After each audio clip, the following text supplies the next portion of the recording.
সন্দেশখালির এই যে গোটা এপিসোড, শুভেন্দু অধিকারী, আমি প্রথমেই আপনাকে আমি জানি না এটা আপনি শুনেছেন, কিন্তু এই যে ক্লিপ, সেই ক্লিপটা আপনি এইবার তার হুমকি চলে আসবে, তোমার বাড়ির বউ তুমি ছেড়ে দাও, তুমি স্বামী হতে পারো কিন্তু তোমার কোনো অধিকার নেই, মানে নিয়ে চলে যাবে রাতের পর রাত, একদিনের জন্য না, যতক্ষণ তাদের না মন ভরবে ততক্ষণ তোমার কিন্তু রেহাই নেই।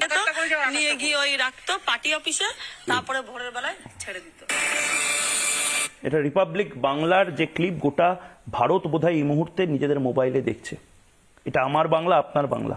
এটা ইতিমধ্যে পশ্চিমবঙ্গ ছাড়িয়ে গোটা দেশের মানুষের কাছে এটা পৌঁছেছে, এবং এটা আনন্দের সঙ্গে পৌঁছায়নি, আতঙ্কিত সবাই। এগুলো মুঘল পাঠান হানাদাররা করত বলে আমরা ইতিহাসে পড়েছি। তালিবান, বোকো হারাম, আইসিস, তারা এরকম ভাবে মেয়েদেরকে এরা তো এখনো করছে, কিন্তু আমাদের দেশের ক্ষেত্রে যদি অতীত ইতিহাসে যান, তাহলে ঔরঙ্গজেব, শাহজাহান, বাবর, আলাউদ্দিন খিলজি, মোহাম্মদ ঘুরি, এরা এই কাজগুলো করত। এই মমতা ব্যানার্জি তার বাহিনীকে দিয়ে কাজগুলো করেছেন, করাচ্ছেন। কোনো রাজনৈতিক নেতা নেত্রী কর্মী সমর্থক নয়, একেবারে সন্দেশখালির দ্বীপ এলাকার মাতৃশক্তি, দেবী শক্তি আজকে সাহস নিয়ে এই কথাগুলো সামনে বলে, আর আপনাদের মাধ্যমে গোটা স্বাধীন ভারতের জনগণের কাছে পৌঁছে দেওয়ার কাজটা করার পরে আজকে মানুষ সব কিছু ভেবে আতঙ্কিত, সন্ত্রস্ত যে এটা চলতে থাকলে সন্দেশখালি আজকে হয়েছে, কালকে বকখালিতে হবে, পরশুদিন কোচবিহার থেকে কাকদ্বীপে আসবে, তারপরের দিন দার্জিলিং থেকে দীঘাতেও এই ঘটনা ঘটবে। কিন্তু এগুলো চলতে থাকবে। আর মানে আমি একটা শুধু ক্লিপ শোনালাম শুভেন্দু অধিকারী, এক জায়গায় বলা হচ্ছে মধ্যরাতে 10-12 জন মেয়েকে তুলে নিয়ে সিলেক্ট করা হতো কে সবচেয়ে সুন্দরী, তাকে দিয়ে মধ্যরাতে পিঠে বানানোর জন্য। আপনি বুঝতেই পারছেন কি কি মানে দাঁড় করাচ্ছে ওখানকার মহিলারা, যে পিঠে বানানোর জন্য, মনোরঞ্জনের জন্য নিয়ে যাওয়া হতো। মানে আমি অবাক হয়ে যাচ্ছি, আমরা এমন এক রাজ্যে আছি যে রাজ্যের মুখ্যমন্ত্রী একজন মহিলা, পুলিশ মন্ত্রী একজন মহিলা।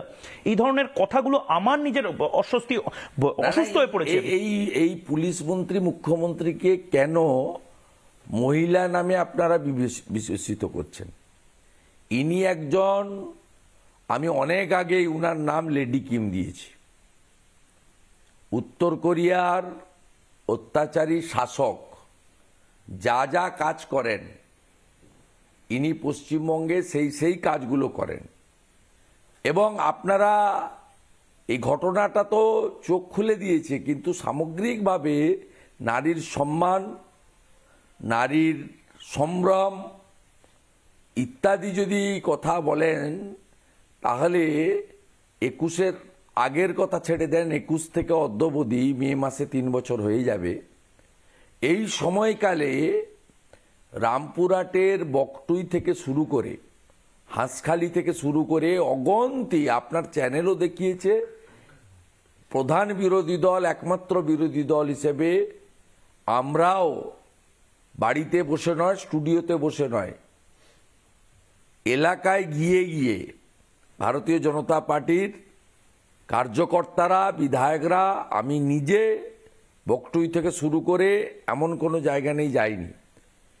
আমার সবচেয়ে আশ্চর্য লেগেছে কামদুনির কেসে। কামদুনির কেসে লোয়ার কোর্ট যাদেরকে ক্যাপিটাল পানিশমেন্ট দিল, তাদের রাজ্য সরকার 19 বার সরকারি পিপি বদলে হাইকোর্ট থেকে কার্যত বেল বেকসুর খালাস পাইয়ে দিল। আমরা যখন সুপ্রিম কোর্টে যাওয়ার ব্যাপারে সমর্থন দিলাম, পরামর্শ দিলাম, সেই সময় আমরা দাবি করেছিলাম রাজ্য সরকার এই মেন উইটনেস যারা আছে বা যারা কমপ্লেনার, সেই কামদুনি কেসে তার দুটি ভাই সহ টুম্পা মৌসুমি, এদেরকে আপনারা প্রোটেকশন দেন, মানে পার্সোনাল প্রোটেকশন বা হাউস প্রোটেকশন। আমি যখন কামদুনিতে আমাদের বিজেপি মহিলা মোর্চার মিছিল নিয়ে গেলাম, সেদিন তো আমাদের লোকদেরকে আক্রমণ করলো, গাড়ি ভাঙলো। সেদিন গিয়ে দেখলাম যার ফাঁসি হওয়ার কথা ছিল, মূল ধর্ষণকারী, তার বাড়ির সামনে রাজ্য পুলিশ প্রোটেকশন দিয়ে ঘিরে রেখেছে। শাহজাহানকেও ধরতে পারছে না। আর শাহজাহান তো মমতা ব্যানার্জির বাড়িতে আছে। শাহজাহান মমতা বন্দ্যোপাধ্যায়ের বাড়িতে আছে। কার্যত আপনার সন্দেশখালীতে থাকুক আর ক্যানিংয়ে থাকুক, বাসন্তীতে থাকুক, মমতা ব্যানার্জি পশ্চিমবঙ্গের পুলিশকে মমতা পুলিশ করেছে, নিচের তলার পুলিশ সাথে নেই। কিন্তু রাজীব কুমারের মতো টেন্টেড ডিজিপি, বিনীত গোয়েলের মতো চাটুকার সিপি, আকাশ মাঘারিয়ার মতো কয়লা চোর, ইডি যাকে একাধিকবার ডেকেছে তাকে ডিআইজি প্রেসিডেন্সি রেঞ্জ, মনোজ বার্মার মতো একজন অত্যাচারী আইপিএসকে ডিজি ল অ্যান্ড অর্ডার, এদেরকে দিয়ে পুলিশের মধ্যেও একটা ত্রাসের রাজত্ব তৈরি করে এই অপকর্মগুলো করছে এবং শাহজাহানদেরকে মমতা ব্যানার্জির প্রোটেকশনে রাখা হয়েছে।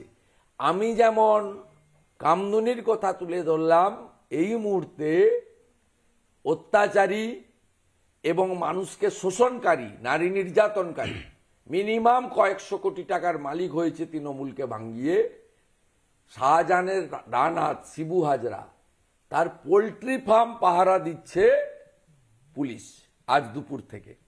আর আপনার এখানে বসতে বসতে মেসেজ এলো ভারতীয় জনতা পার্টির 30 বছরের কার্যকর্তা, আমাদের ওখানকার লোকসভার কনভেনার বিকাশ সিংকে এই মুহূর্তে গ্রেপ্তার করা হলো।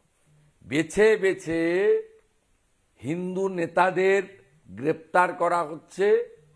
গতকাল 14 জনকে ধরেছে, শুনলে আশ্চর্য হয়ে যাবেন। আপনি আবার এখানে হিন্দু মুসলিমের জায়গা নিয়ে আসছেন। অবভিয়াসলি কেন করছে? এমনকি ডাকাত উত্তম সর্দারকে যে সাসপেন্ড করেছে, উত্তম সর্দার বলেই শাহজাহানকে সাসপেন্ড করতে পারেনি। যে শাহজাহান ইডির আধিকারিকদের হামলা করেছে তাকে সাসপেন্ড করার সাহস দেখাতে পারেনি মমতা ব্যানার্জি। মমতা ব্যানার্জির লোকরা, ওদের মন্ত্রী শোভনদেব চট্টোপাধ্যায় প্রকাশ্যে একাধিক মিডিয়ার সামনে বলেছিল ইডির উপরে হামলা স্বতঃস্ফূর্ত জনরোষ। সেদিন চাচিরা করেছিল, অভিষেক বন্দ্যোপাধ্যায় পাশে দাঁড়িয়ে পড়েছে। আজকে কাকিরা করছে, তাই পুলিশ পাঠিয়ে অত্যাচার করছে।